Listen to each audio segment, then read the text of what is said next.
Hello, welcome back. Research in enchantment is completed, so we'll keep going. We're at 4, almost at Horde of Skeletons. A Bakamona General has claimed the Throne of Life, so that's nice. Everyone gets younger. We found some sites this turn as well. One of the shaman that we made search found a painted cave. So there's a pearl. And a Marshmaster found 2 sites, Forest of Delights and Garden of Frozen Flowers in Unal Forest, so actually finding sites finally. Battle in Underhome was pretty good. Triton Troopers versus Triton Troopers. Great battle. As you can see, it's very equal. But we win because we have the commander who doesn't rout, so good stuff. That's actually great because it means this mercenary company is just expired now. So no one else can have it. I'm just going to use it to ping this throne and see what's there. And that's it for battles and things. The event in Comberg is that demons are hiding in the present province, spreading their evil. Which is not great. Yeah, this is where we had the locals conducting demon worship. I think this event leads to all kinds of bad demon-related events, so it's not a good one to get. There's also a very deadly disease spreading in Comberg, which is not great.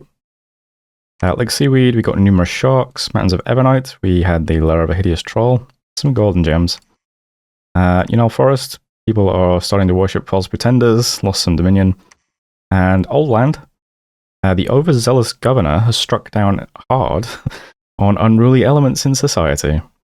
Killed some people, but got some order. We foresaw that the winter's going to be harsh, not good for us. Fortress is fully upgraded. Solaria still not open.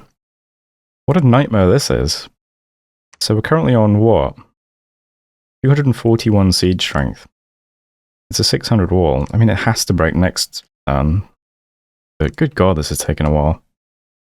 And new famous hero. Congratulations to Baloney over here. Your heroic agility. So pretty nice one, actually. He's got a short sort of sharpness too. I mean, he has pretty good combat stats. Could probably put him on attack, to be honest. He's pretty cool. Yeah. Congratulations to him. That's it for messages too. Did I rebid on those guys? No, don't have to. Okay, good. Good. So here's the map now. Pretty simple turn too. Not a lot happening. We can see that Nabar is at war with Machaca, which is good. And by the way, check out the situation on the map for Cap. Like, they're only connected to Mushwood and Whispering Waste. There's this weird, like, L-shaped mountain range leading to this dead-end province here.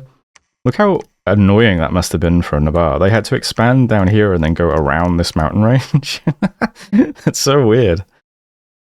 So I was looking at this and thinking, why is their expansion so weird? Yeah, this awful mountain range. Pretty good. What else is happening in the world? Can see a bunch of Manx stuff, which isn't great, is it? I'm hoping they leave us alone. They seem like a good match against us, don't they? They have like disease resistance and poison resistance built in, I believe. Yeah. So they seem like, of all the nations nearby, they probably care the least about fighting into us. Which is not great. They're certainly building up a lot of stuff. They obviously want to take this throne. I mean, I imagine their mages aren't resistant to disease though, right? You're not. You're not. You're not. You're not. You're resistant to poison. They don't have any disease healers either. It's just their sacreds that could walk into us quite easily. Yeah, lots of stuff around here. We've got this stack here now, right on our border too. But I assume their first target's going to be the Forest of Pine Throne, so yeah. As soon as Solaria's wrapped up, we free up this stack as well. I'm going to have to move the stack over here and patrol out whatever's happening in Comberg. But that's fine, I think. And I got this little with Fiesha, it looks like. Which works out well for us. So that's the situation. I'm going to move these two guys, over towards Ablak. I might put a fort here to recruit, of all things, Deer Tribe Shaman. Because, first of all, I realize that Sacreds don't get diseased by our Dominions, so that's good. These guys have 3 research, but with our Dominion, that's 6 research, right? And then if we move over to Katiz, that's an extra 2. So that's not bad. That's a pretty cheap researcher. 130 gold. And they might give us air magic, which is the thing. We don't have any air magic, so maybe that's worth it. We have tons of gold at the moment, so I might as well just put more buildings somewhere. And that's, you know, something different. And we still have Solaria adjacent to it, so we can still have Marshmasters here. Not the weirdest idea in the world, I don't think. Other place I might put a fort is just Mountains of Ebonite. All of our best provinces are clustered over here, unfortunately. Or like the really high income or high rec point, high resource provinces. They're all over here. Everything else is like, what, 30 income, 40 income. White Waste is 37. Like, Bright Woods is amazing, but it's, you know, we've already got all these forts clustered together. I don't want to put another fort adjacent to Brenna, if I can help it. So maybe Ablach and Mountains of Ebonite, I'll just do forts in. We'll see. Those guys are moving over anyway. And this guy's moving to Katiz to do research. These guys are heading into the cave, so we'll hit Mines of Despair this month. See how that goes. We're just in the middle doing Banish, basically. Guys are on hold and attack closest. I was wondering if it's worth doing that, what is it, Cat Eyes? It's AoE 2, it gives you 50% dark vision. Is that a good use of our turns? And I could just do Dust to Dust? I don't know. I mean, maybe for the first 2 turns we could slot it in. I mean, it might help, I don't know. I haven't really done much cave stuff in Dominion 6 yet, so... It looks good to me. And that's it, basically, for the turn. Assassins are just hanging around in these 2 provinces. I'll leave one in Bycliffe and move one to Comberg. Just in case we get attacked by man, I suppose. They might be able to pick off some kind of commander. Unless it's one of those mounted sacred commanders, in which case, you know, it's a waste of time, but we'll see. I think that's it for the turn, though. Shipwreckers are just heading over to Cerulean, and then I guess they'll just attack Woe. Maybe they can just take it. They probably won't, but you never know. And yeah, that's it for turn 19, I believe. Getting Marshmasters in all of these forts now, plus some heavy infantry. I'll switch this to Marshmasters next month. So recruitment's still good.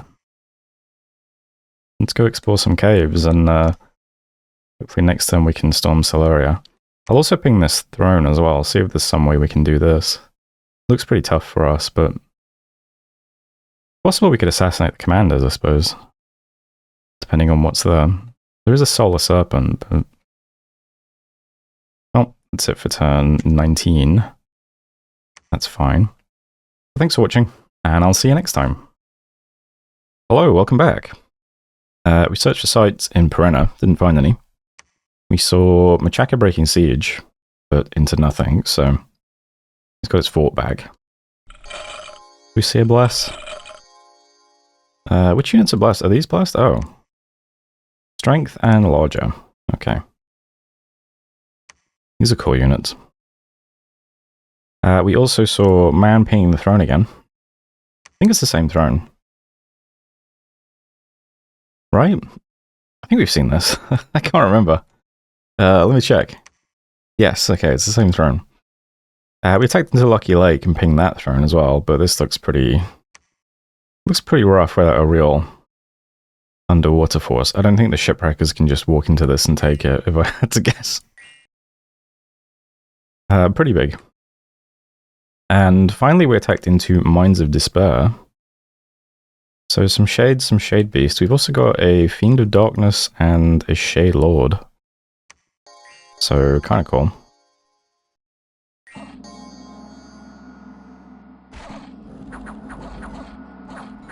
Banish all of the shade things, though.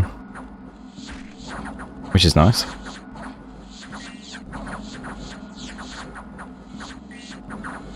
What do our stats look like? 10 attack, 5 defense, yeah. Darkness -3. A bit rough fighting underground.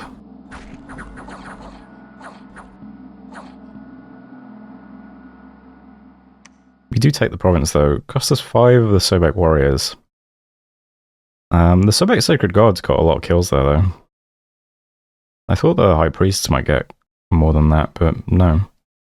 It is just these 8 guys punching people. Pretty good overall, though. I mean, that's a nice distribution of kills, right? So here's that province. Turns out Abyssia is actually down here, though. Oh, in fact, there's Abyssia's capital. I didn't even realize that. I wonder what their start looks like. No wonder they went straight up onto the surface, huh?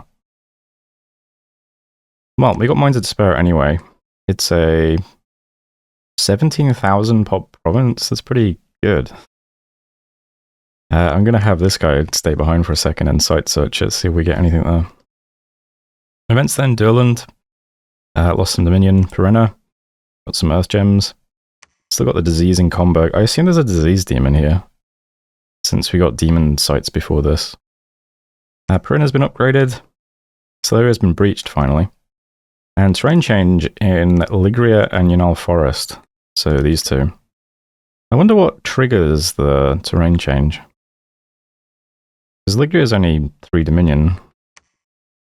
Actually, so is Yunal Forest. Maybe 3 candles is the trigger then? It's pretty cheap if so. At least to turn to plains.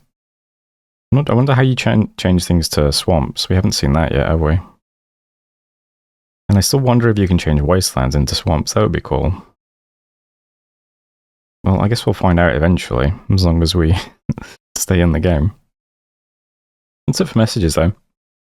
Here's the map. A couple of little simple moves this turn, but still nothing particularly interesting yet. But we are going to be storming Solaria, so next time we'll see how that goes. I assume we can pull this off, right? We don't need to check what's in the fort. We've got, what? 40, 80, 120? Is that right? Yeah, 120 units. Plus a bunch of priests. Yeah, we can storm castle. We'll storm castle. It'll definitely go fine. We'll take Solaria. And this will be wrapped up. We'll also attack Silurian Sea with these shipwreckers. While I'm doing that, I'm just going to recruit some stuff in these 2 provinces as well. And we'll throw all this junk plus the shipwreckers into this throne and see if we can take this. Because this might be, I mean, it looks a bit smaller than the other one. So, take that, double back. I'm rebidding on the shipwreckers 301. And see if we keep them. And see if we get this. I assume this giant throne is going to be churning ocean, though. Don't know what this is going to be. But you never know. And those are like the big movements. So, yeah, attack this, storm Solaria. We'll see them next turn. I'm also going to ping this throne. So we'll see exactly what's in the salt plains. See if we can do this, maybe. And otherwise, I've still just got my assassins sitting in these 2 provinces, just in case the man moves into us. We're up to 220 research. We've got a priest and a mage moving to Ablak this month, and I'm moving out a priest and a mage to Mountains of Evernight this turn as well.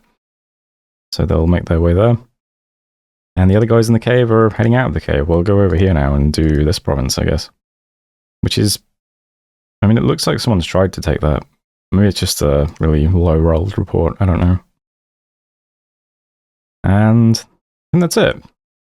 The only other red arrows are just mages moving to our cap to get the research boost. And yeah, Perenna is now doing Marsh Masters every month, along with Fields of Gold, so pretty good research, I think. It's going to just keep going up and up quite rapidly. And once this is wrapped up, we can put these guys on research as well. They're outside of our dominion and not next to our god, so not quite as impressive, but you know, it's the thought that counts. I guess, I mean, this is how the army that's storming Solaria is laid out. There's not a lot to say, though. We just got 3 blocks of units. They're on attack. And we got some guys doing buffs as well. So we got some moss body, some bark skin. Yeah. I'm gonna hit end turn. 2 commanders doing nothing. I think that's just the assassins, yeah. So that's turn 20. Thanks for watching, and I'll see you next time.